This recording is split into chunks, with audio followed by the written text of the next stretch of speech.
Pemex's most efficient refinery isn't in Mexico, it's in the United States. Deer Park produces more fuel, needs fewer employees, and even generates more profits, while Mexican refineries face low productivity, financial losses, and constant operational problems. In this video, we'll tell you why this difference exists and what explains the contrast between the Texas refinery and Pemex's plants in Mexico.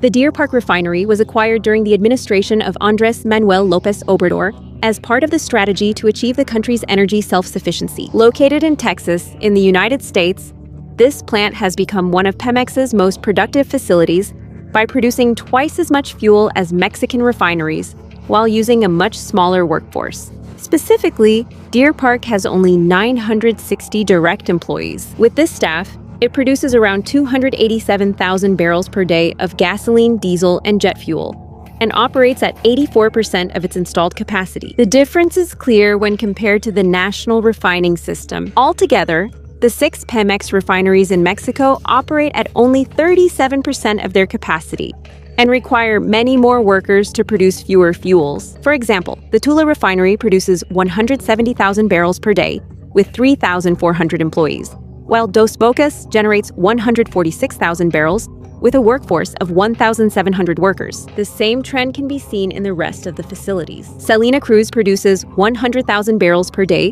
with 2,700 employees, while Cadereyta, Minatitlan, Salamanca, and Madero each generate less than 100,000 barrels per day, despite having a workforce that ranges from 2,600 to almost 4,000 workers.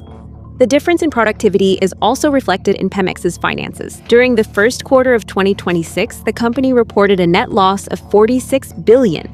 And in that same period, Deer Park made profits of 9 billion pesos. This means that the refinery located in Texas helped to compensate, at least partially, for the losses generated by the rest of the company's operations. Meanwhile, in response to these comparisons, Petróleos Mexicanos maintains that it is not correct to measure Deer Park by the same standards as the national refineries. According to the company, the Mexican plants were built in different periods, have different technical configurations, and operate under more complex conditions, so their performance cannot be evaluated using the same criteria. Pemex also clarified that although Deer Park has only 960 direct employees, more than 1,200 contractors dedicated to maintenance, inspections, and projects work there permanently.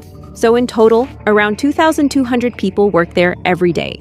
Even with that clarification, the Texas refinery continues to produce more high-value fuels than any of Pemex's plants in Mexico, even those that have a staff of more than 2,000 people. Finally, according to various specialists, the difference is not explained solely by the number of workers or the age of the facilities. Susana Carzola, consulting partner at SIC Energy, believes that part of the problem lies in Pemex's operating model. You see, she points out that the company maintains a very broad union structure, and that many of its decisions respond to political objectives rather than economic ones, which increases labor costs and reduces productivity. Along the same lines, independent analyst Adrian Duhalt states that the challenge is not simply to refine more oil. What really matters is producing a greater amount of high-value fuels, reducing unplanned shutdowns, and making the refineries profitable, goals that, in his opinion, Pemex has not yet achieved. What do you think? Do you think Pemex should apply the Deer Park model in Mexico's refineries? Share your thoughts in the comments, and if you enjoyed this video, please like, subscribe, and enable notifications.